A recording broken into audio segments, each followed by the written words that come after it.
Hello दोस्तों, मैं हूं अमरदीप सिंह। आप सभी का स्वागत करता हूं अपने YouTube चैनल सीजीपीएससी नॉलेज में।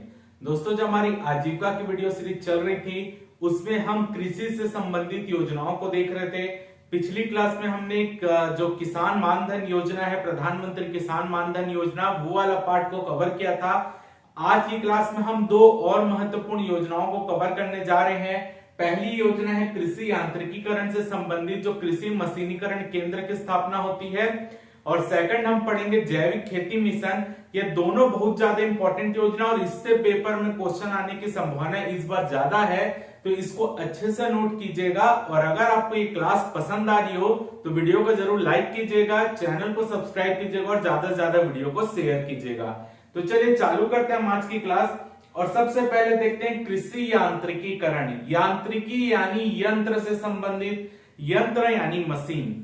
तो कृषि में मशीनों को बढ़ावा देने के लिए, जो कृषि के जो बहुत प्रक्रिया होती, कृषि के करने के बहुत चरण होते हैं, उन चरणों में मशीनों का प्रयोग करने के लिए जो है कृषि यांत्रिकीकरण चैप्टर लाया गया है। यानी कृषि यांत्रिकीकरण चैप्टर का अर्थ ही यही है, कृषि में मशीनों के यूज को बढ़ावा देना। क्योंकि अगर हम मशीनों का प्रयोग कर रहे हैं तो हमारा एक तो काम बहुत जल्दी हो जाएगा, जो हम श्रम लगाते हैं, किसान भाई जो श्रम करते हैं उस श्रम में थोड़ी सी कमी भी आ जाएगी और फसलों के उत्पादन में बढ़ावा भी मिलेगा। ठीक है, तो यही है कृषि यांत्रिकी चैप्टर का एक मेन मकसद। तो यहां पर आज हम पढ़ने वाले हैं कृषि यंत्र सेवा केंद्र की स्थापना। ये मुख्य पूर्ण रूप से राज्य पोषित योजना, यानी कृषि यंत्र सेवा केंद्र की स्थापना करना, ये राज्य सरकार के अंतर्गत है। यानी राज्य सरकार कृषि यंत्र सेवा केंद्र स्थापना करने के लिए जो अनुदान देती है वो राज्य सरकार देती है, तो पूर्ण रूप से राज्य पोषित योजना है। तो इस योजना कृषि यंत्र सेवा केंद्र की स्थापना करने की योजना का प्रारंभ वर्ष 2012-13 में हुआ। वित्तीय वर्ष 2012-13 में कृषि यंत्र सेवा केंद्र स्थापना करने का ये प्लान लाया गया, योजना लाई गई। इसका उद्देश्य क्या है, यानी कृषि यंत्र सेवा केंद्र स्थापना करने के उद्देश्य क्या है वो देख लेते हैं। पहला है राज्य में उन्नत कृषि यंत्रों के माध्यम से कृषि कार्यों को प्रोत्साहन देना। जैसे कि मैंने पहले बताया आपको कि अब क्या करेंगे, हम कृषि से रिलेटेड मशीनों का प्रयोग करेंगे और उन मशीनों का प्रयोग करके हम फसलों के उत्पादन को बढ़ाएंगे, क्योंकि जो श्रम हमारा है वो कम हो जाएगा, समय ज्यादा मिलेगा और फसलों की जो गुणवत्ता है उसमें वृद्धि होगी अगर हम मशीनों का प्रयोग करेंगे। तो राज्य में उन्नत कृषि यंत्रों के माध्यम से कृषि कार्यों को प्रोत्साहन देना। प्रोत्साहन अगर हम मशीनों का प्रयोग करेंगे तो उत्पादन में कहीं ना कहीं वृद्धि आएगी, ये चीज याद रखिएगा। सेकंड, आर्थिक रूप से पिछड़े कृषक जो प्रत्येक कृषि कार्य हेतु पृथक मशीन क्रय करने में सक्षम नहीं है, उन्हें किराए में कृषि यंत्र उपलब्ध कराना। यानी गवर्नमेंट यहाँ पर क्या कर रही है कि जो युवा है, युवा लोग जो हैं वो कृषि यंत्र सेवा केंद्र की स्थापना करे। उस सेवा केंद्र की स्थापना करने के लिए गवर्नमेंट अनुदान दे रही है, उसको हम आगे देखेंगे। ठीक है, अब देखिए कृषि यंत्र सेवा केंद्र स्थापित हो गया तो इसमें जो युवा बेरोजगार था उसने केंद्र की स्थापना की, कृषि यंत्र केंद्र की स्थापना की, तो उसको भी रोजगार मिला। सेकंड पॉइंट, हमारे जो छोटे किसान है, लघु किसान है, सीमांत किसान है, उनके पास क्योंकि उनके पास जमीन ही बहुत कम होती है तो उनकी आवक जो होती है वो कम होती है। तो उस आवक में वो कोई उपकरण, जो कृषि उपकरण है, कृषि मशीन है कृषि से रिलेटेड, उनको लेना सक्षम नहीं हो पाते क्योंकि उनकी आवक कम रहती है। तो इसी के लिए गवर्नमेंट क्या कर रही है, कृषि यंत्र सेवा केंद्र की स्थापना करवा रही है, जिसमें जो केंद्र स्थापित करेगा उसको भी रोजगार मिल गया और जो लघु व सीमांत किसान है जो इनके पास अभी आवक कम है, जिसके कारण वो बड़ी बड़ी कृषि मशीन नहीं खरीद पा रहे हैं, वो क्या करेंगे, उस कृषि केंद्र में जाएंगे और मशीन को किराए में लेंगे। क्लियर है, यानी वो खुद की मशीन ना लेकर किराए की मशीन से अपने काम को कर लेंगे। क्लियर है, तो उसका जो भी किराया होगा वो केंद्र का जो मालिक रहेगा उसको वो किराया देंगे। तो यानी जो केंद्र का स्थापना करेगा उसको भी रोजगार मिलेगा, साथ ही साथ किसानों की जो फसल है वो भी, उसका भी उत्पादन बढ़ेगा। अगला है निजी क्षेत्र में कृषि उद्यमिता को बढ़ावा देना। यानी कोई निजी क्षेत्र का व्यक्ति जो कृषि से संबंधित व्यापार करना चाह रहा है वो क्या करेगा, इस कृषि यंत्र सेवा केंद्र की स्थापना करेगा। गवर्नमेंट उसको अनुदान भी दे रही है तो वो केंद्र भी स्थापित कर रही है, यानी निजी क्षेत्र के लोग इसमें रोजगार पा सकते हैं। अगला पॉइंट है राज्य में कृषि यांत्रिकीकरण के स्तर में वृद्धि के साथ साथ श्रम व समय की बचत करना। ये मैंने आपको पहले ही बताया कि अगर हम कृषि यांत्रिकीकरण यानी कृषि में मशीनों का प्रयोग करेंगे तो जो श्रम है, जो मेहनत है वो कम हो जाएगी, समय की भी बचत होगी। अगला है रोजगार के अवसर सृजित करना, तो रोजगार तो मिल ही गया। अगर वो केंद्र की स्थापना कर रहा है कोई व्यक्ति जाकर, तो वो रोजगार ही तो पा रहा है, अपनी मशीनों को वो किराए में दे रहा है, किराए का जो पैसा आएगा तो उसकी भी तो आवक हो रही है, इसलिए रोजगार के अवसर सृजित करना इसका एक उद्देश्य है। तो ये पॉइंट जो है ये आपका कृषि यंत्र सेवा केंद्र की स्थापना के लिए मेन उद्देश्य है। अब देखते हैं योजना के घटक क्या हैं, यानी इस योजना के अंतर्गत कृषि यंत्र सेवा केंद्र की स्थापना कैसे की जाती है। यहाँ पर आपको देखिए, मैं हर योजनाओं को अगर आप गौर कर रहे हो, आज जितनी भी हम योजनाएं अभी कर रहे हैं सबको मैं पॉइंट वाइज बांट देता हूं कि आपको कोई ऐसे मतलब एकदम मिक्स ना हो। देखिए एकदम प्रॉपर उद्देश्य बताता हूं, योजना के घटक बताता हूं, उसका लाभ बताता हूं, हितग्राही कौन होगा बताता हूं, उसके साथ कौन कौन से जिलों में ये लागू है, सबको लाइन से मैं पॉइंट वाइज बांट दे रहा हूं ताकि आपको पढ़ने में कोई भी कठिनाई ना हो। अब योजना के घटक देखते हैं। सामान्य क्षेत्र में कृषि यंत्र सेवा केंद्र की स्थापना हेतु न्यूनतम लागत 25 लाख रुपए, यानी अगर कोई सामान्य क्षेत्र में, ठीक है, एक सामान्य क्षेत्र होता है, एक पिछड़े क्षेत्र होते हैं जहां जनजाति का, जहां पर अनुसूचित जाति जनजाति के लोग रह रहे हैं या नक्सल प्रभावित क्षेत्र, वो पिछड़े क्षेत्र के अंतर्गत आते हैं। तो जो सामान्य क्षेत्र है, जैसे हमारा मैदानी क्षेत्र मान लेते हैं छत्तीसगढ़ का, वो एक सामान्य क्षेत्र के अंतर्गत आता है। तो सामान्य क्षेत्र में अगर किसी व्यक्ति को कृषि यंत्र सेवा केंद्र की स्थापना करना है तो उसको जो है 25 लाख रुपए न्यूनतम लगाने पड़ेंगे उस सेवा केंद्र की स्थापना करने के लिए, ठीक है, उससे कम नहीं हो सकता। तो 25 लाख रुपए न्यूनतम लगाना ही पड़ेगा कृषि यंत्र सेवा केंद्र की स्थापना करने के लिए। और जब वो ये केंद्र स्थापित कर देगा तो उस 25 लाख में से 10 लाख रुपए गवर्नमेंट अनुदान के रूप में दे देगी, यानी 25 लाख रुपए आप खुद लगाएंगे, उस 25 लाख में से 10 लाख गवर्नमेंट आपको बाद में दे देगी। तो आपका कितना राशि लगा कृषि यंत्र सेवा केंद्र स्थापना करने का? 15 लाख रुपए, ठीक है। तो अगर कोई व्यक्ति 25 लाख रुपए का कृषि यंत्र सेवा केंद्र स्थापित करता है तो उसमें से 10 लाख रुपए गवर्नमेंट अनुदान के रूप में देगी, 15 लाख आपका लगेगा।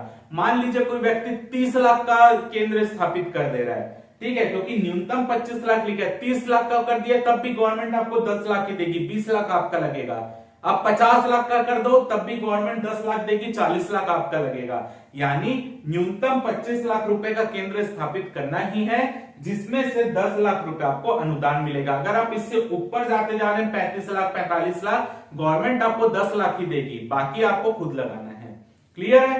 25 से कम होगा लागत तो गवर्नमेंट अनुदान नहीं देगी। अगला पॉइंट देखते हैं, उप योजना क्षेत्र में कृषि यंत्र सेवा केंद्र की स्थापना करना। उप योजना क्षेत्र यानी पिछड़े क्षेत्र, ठीक है, पिछड़े क्षेत्र, नक्सल प्रभावित क्षेत्र, अनुसूचित जनजाति क्षेत्र, जाति क्षेत्र, ऐसे क्षेत्र में अगर आपको कृषि यंत्र सेवा केंद्र की स्थापना करना है तो न्यूनतम लागत 25 लाख भी हो सकती है, 15 लाख भी हो सकती है। या तो आप जो है 25 लाख के ऊपर या 25 लाख लगाते हैं तो गवर्नमेंट आपको 10 लाख का अनुदान देगी। अगर आप 15 लाख या 15 लाख से 25 लाख के बीच में कोई राशि लगाते हैं तो गवर्नमेंट आपको 7.5 लाख रुपए अनुदान देगी। यानी यहाँ पर दो कैटेगरी हो गई है, यहाँ पर केवल 25 लाख था, 25 लाख या उससे ऊपर लगाने पर ही गवर्नमेंट 10 लाख का अनुदान दे रही थी। यहाँ पे अगर आप 25 लाख का, यहाँ पर अगर आप 25 लाख न्यूनतम लगाते हैं तो 10 लाख का अनुदान यहाँ भी सेम था। लेकिन अगर आप 15 लाख से 20 लाख के 25 लाख के बीच में कुछ राशि लगाते हैं तो 7.5 लाख रुपए आपको अनुदान के रूप में प्राप्त होगा। यानी अगर आप 15 से 25 लाख के बीच में, 15 से 25 लाख के बीच में कोई कृषि यंत्र सेवा केंद्र की स्थापना करते हैं तो आपको 7.5 लाख रुपए का अनुदान मिलेगा। 25 या 25 से ज्यादा करते हैं तो 10 लाख का अनुदान मिलेगा। क्लियर है? अब देखते हैं हितग्राही, यानी इस योजना के अंतर्गत जो केंद्र की स्थापना कौन कर सकता है। पहला, निजी क्षेत्र के इच्छुक कृषि उद्यमी, यानी निजी क्षेत्र का कोई भी व्यक्ति जो कृषि से संबंधित कार्य व्यापार करना चाह रहा है। सेकंड, स्व सहायता समूह, कोई भी स्व सहायता समूह जो इस केंद्र का संचालन करना चाह रहा है, स्व सहायता समूह भी इस केंद्र को संचालित कर सकता है, यानी स्व सहायता समूह भी कृषि यंत्र सेवा केंद्र खोल सकता है। अगला है पंजीकृत सहकारी समिति, कोई भी सहकारी समिति जो पंजीकृत है वो।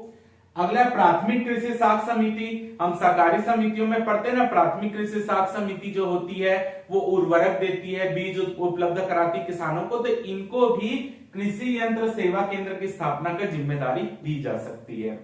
याद रखिएगा, कृषि स्नातक या कृषि इंजीनियर को प्राथमिकता दी जाएगी। यदि कोई कृषि एग्रीकल्चर में कोई ग्रेजुएट है या एग्रीकल्चर में इंजीनियरिंग किया हुआ है तो ऐसे व्यक्ति को इसमें प्राथमिकता दी जाएगी कृषि यंत्र सेवा केंद्र की स्थापना करने के लिए। अगला है कार्य क्षेत्र।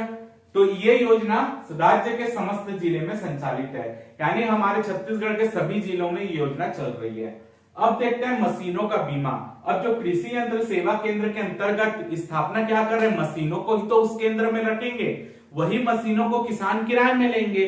तो यहां पर बोला जा रहा है जो भी व्यक्ति कृषि यंत्र सेवा केंद्र की स्थापना करना चाहता है या करेगा, वो जो भी मशीन को खरीद कर अपने केंद्र में लाएगा, अपने स्थान में लाएगा, स्थल में लाएगा, उसको अपनी मशीनों का बीमा कराना पड़ेगा। बिना बीमा के वो मशीन नहीं रख सकता, यानी उसको जो है इंश्योरेंस कराना ही पड़ेगा जो भी कृषि यंत्र वो खरीद कर अपने केंद्र में लाएगा। अगर जब तक वो बीमा नहीं कराता तो गवर्नमेंट अनुदान की राशि उसको नहीं देगी। जैसे ही वो बीमा करा लेगा अपने सेवा केंद्र की स्थापना करके, जैसे ही अपने यंत्रों का बीमा करवाएगा वैसे ही गवर्नमेंट उसको अनुदान की राशि दे देगी। तो आवेदक सभी कृषि यंत्रों का बीमा स्वयं की राशि से करवाएगा, अन्यथा अनुदान की राशि उसको प्राप्त नहीं होगी। अगला पॉइंट, कृषि यंत्र सेवा केंद्र में बीज, उर्वरक, कीटनाशक, औषधि रखना वैकल्पिक है। यानी अगर कोई व्यक्ति चाहता है कि वो कृषि यंत्र सेवा केंद्र की स्थापना करे तो वो उस केंद्र में मशीनें तो रख सकता है, वो आपका जरूरी है कि वो मशीनें रखे वहां पर, लेकिन क्या चीज वैकल्पिक है कि वो उर्वरक रखे, अगर वो चाहता है बीज रखे, वो उसकी मर्जी है, वो स्वैच्छिक है, वैकल्पिक है, वो रखना चाहे तो रख सकता है, नहीं रखना चाहे तो नहीं रखे। बीज, उर्वरक, कीटनाशक, औषधि रखना वैकल्पिक है, वो उसकी मर्जी है। बाकी जितने मशीनें होती है वो रखना उसके लिए जरूरी है। अगला है कृषि यंत्र सेवा केंद्र। तो वर्तमान में छत्तीसगढ़ में 2805 कृषि यंत्र सेवा केंद्र है। इकोनॉमिक सर्वे का डाटा है ये हमारा 2021-20 का। तो कृषि यंत्र सेवा केंद्र 2805 है वर्तमान में। अगला योजना देखते हैं हम, जैविक खेती मिशन। नाम से स्पष्ट है कि जो हम कीटनाशक उर्वरकों का प्रयोग करते हैं कृषि करने के लिए, अब हम कीटनाशक उर्वरकों का प्रयोग ना करके जैविक खाद का प्रयोग करेंगे। यानी जो अपशिष्ट पदार्थों से खाद बनती है, चाहे देखिए आप नरवा गरवा घुरवा बाड़ी योजना चल रही है, उसमें क्या किया जा रहा है, गाय को एक गोठान बनाए जा रहे हैं, वहां गाय रखी जा रही है, गाय का जो अपशिष्ट पदार्थ है उस पदार्थ का प्रयोग बायोगैस बनाने में कर रहे हैं या आपका खाद बनाने में कर रहे हैं। तो वही जैविक खाद से फसलों का उत्पादन किया जाएगा, वही है जैविक खेती मिशन। तो जैविक खेती मिशन 2014 में चालू हुआ, राज्य पोषित मिशन था, यानी जैविक खेती मिशन पूर्ण रूप से राज्य सरकार द्वारा कार्यान्वित मिशन है। तो यहाँ पर जैविक खेती मिशन के अंतर्गत राज्य सरकार ने 5 जिलों का चयन किया है। इन 5 जिलों को पूर्ण रूप से जैविक जिला बनाया जाएगा। यानी जो भी ये 5 जिले हैं, इन 5 जिलों में कोई भी कीटनाशक उर्वरकों का प्रयोग नहीं होगा। यानी जो रासायनिक उर्वरकों का प्रयोग किया जाता था वो नहीं होगा, पूर्ण रूप से जैविक खाद का प्रयोग होगा। तो ये जो 5 जिले हैं वो है गरियाबंद, बीजापुर, सुकमा, दंतेवाड़ा और नारायणपुर। यानी आपका अगर आप देखें बस्तर संभाग के 4 जिले हैं, बीजापुर, सुकमा, दंतेवाड़ा, नारायणपुर और एक है गरियाबंद। तो ये 5 जिले हैं जो पूर्ण रूप से जैविक जिले होंगे, यानी यहाँ पर जैविक खाद का प्रयोग होगा पूरे जिलों में। ठीक है, बाकी जितने जिले बचे हैं सभी जिलों के एक एक विकास खंड को जैविक विकास खंड बनाया जाएगा। यानी इन 5 जिलों में आने वाले सभी विकास खंड जैविक विकास खंड होंगे, जबकि जो 5 जिलों के अलावा जितने जिले बच गए छत्तीसगढ़ के, उन सभी जिलों के एक एक विकास खंड का चयन किया गया है और उन विकास खंड को जैविक विकास खंड के रूप में विकसित किया जाएगा। तो इन 5 जिले में होगा जैविक खाद का प्रयोग, जबकि इसके अलावा जितने बचे जिले उनके एक एक विकास खंड में जैविक खाद का प्रयोग किया जाएगा। परिवर्तन काल बहुत इंपॉर्टेंट है, पेपर में आने लायक क्वेश्चन है। परिवर्तन काल, अब देखिए, आप देखे होंगे जो श्रीलंका, वहां पर फूड इमरजेंसी लगी है, आपको पता ही है। श्रीलंका में फूड इमरजेंसी लगी है, खाद्य आपातकाल लगा है। क्यों लगा है? क्योंकि श्रीलंका ने, को आपको पता होगा, श्रीलंका ने अचानक से ये निर्णय लिया कि हम अपने पूरे देश को, मुख्य रूप से पूरे देश में जो रासायनिक उर्वरकों का प्रयोग होता है उसको हटा के हम जैविक खाद का प्रयोग करेंगे। और कोई भी परिवर्तन काल का समय नहीं रखा कि इतने साल में हम धीरे धीरे करते पूर्ण रूप से जैविक हो जाएंगे। उन्होंने ऐसा क्यों किया? क्योंकि जो रासायनिक उर्वरक का प्रयोग श्रीलंका कर रहा था वो श्रीलंका बाहर देशों से मंगाता था और श्रीलंका की जो इकोनॉमी थी वो धीरे धीरे क्रैश होती जा रही थी। तो श्रीलंका इतना अफोर्ड नहीं कर सकता था कि वो बाहर देशों से उर्वरकों को मंगा पाए। इसी के लिए उन्होंने क्या किया, ये डिसीजन लिया कि हम जो है पूर्ण रूप से जैविक खादों का प्रयोग करेंगे। तो आप देखिए, अचानक से रासायनिक उर्वरक की जगह जैविक उर्वरकों का प्रयोग हुआ तो आपका जो खाद्यान्न का उत्पादन है वो थोड़ा बहुत तो कम होगा ही। ठीक है, तो वो खाद्यान्न उत्पादन कम हुआ जिसके कारण आप देखिए वहां पर खाद्यान्न की धीरे धीरे करते इतनी कमी आ गई कि वहां पर खाने की चीजें बहुत ज्यादा महंगी होने लग गई। सेम चीज छत्तीसगढ़ में क्या किया गया है, उस चीज को ध्यान में रखा गया है। वो तो अब भी हुआ है, छत्तीसगढ़ में तो पहले से ही ध्यान में रखा गया है कि हम ऐसा नहीं कि कोई तड़फड़ में कोई निर्णय ले लेंगे कि हमको आज रासायनिक उर्वरक गरियाबंद में यूज हो रहा है, पूरा बंद कर दो, जैविक खाद का प्रयोग करो। ऐसा नहीं, छत्तीसगढ़ में परिवर्तन काल का समय रखा गया। परिवर्तन काल का समय यानी परंपरागत खेती से जैविक खेती में बदलाव की अवधि 3 वर्ष रखी गई। यानी इन 3 वर्षों में ये जिले क्या करेंगे, धीरे धीरे रासायनिक उर्वरकों के प्रयोग में कमी लाएंगे और धीरे धीरे करते करते वो 3 साल में जैविक रूप से, पूर्ण रूप से जैविक जिले बन जाएंगे। क्लियर है? तो ये परिवर्तन की अवधि जो है ये 3 वर्ष की रखी गई है जैविक खेती मिशन के अंतर्गत। क्लियर? अगला देखते हैं कृषकों का प्रशिक्षण। अब देखें, जो जैविक खेती करना है तो कृषकों को भी तो उसके लिए प्रशिक्षित करना पड़ेगा, क्योंकि कृषक तो अभी तक रासायनिक उर्वरक का प्रयोग करते हुए आए हैं। तो उनको जैविक उर्वरक का प्रयोग कैसे कर सकते हैं, जैविक खाद का प्रयोग कैसे कर सकते हैं, उसके लिए इस मिशन के अंतर्गत कृषकों का प्रशिक्षण दिया जाता है। जिला स्तर पर 2 दिन का प्रशिक्षण होता है, जबकि राज्य स्तर पर 3 दिन का प्रशिक्षण दिया जाता है। यानी जिला स्तर पर उनको 2 दिन का प्रशिक्षण दिया जाता है अधिकारियों के माध्यम से, और राज्य स्तर पर 3 दिनों का प्रशिक्षण का आयोजन किया जाता है। तो टोटल 5 दिन का प्रशिक्षण के लिए आयोजन होता है, 2 दिन जिला स्तर पर, 3 दिन राज्य स्तर पर। अगला देखते हैं जैविक किसान मेला। जैविक किसान मेले का आयोजन भी गवर्नमेंट के माध्यम से, जो कृषि विभाग है उसके माध्यम से प्रत्येक जिला में कराया जाता है। जिला स्तर में इसका आयोजन होता है। इस मेला में क्या करते हैं, जितने भी जैविक खेती से संबंधित जो विशेषज्ञ रहते हैं उस मेले में आते हैं। मान लीजिए एक सम्मेलन टाइप होता है और किसान आते हैं, उसमें जो किसान ने जैविक खेती में अच्छा काम किया रहता है वो भी बाकी किसानों को बताता है, और जो विशेषज्ञ रहते हैं वो भी जैविक खेती के क्या फायदे हैं, अगर किसी को कुछ प्रॉब्लम आ रही जैविक खेती में उसका निदान कैसे किया जा सकता है, वो सब यहाँ पर बताया जाता है। तो जैविक किसान मेला का आयोजन जिला स्तर पर कृषि विभाग के माध्यम से किया जाता है। तो यहां पर हमारी जो 2 योजना थी आपकी, कृषि यंत्र सेवा केंद्र और जैविक खेती मिशन, यहां कंप्लीट होता है। आप इसके स्क्रीनशॉट ले लीजिए।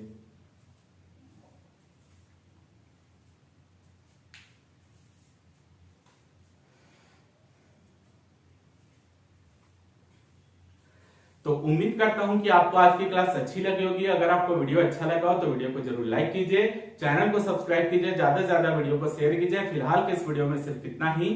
जय भारत, जय छत्तीसगढ़।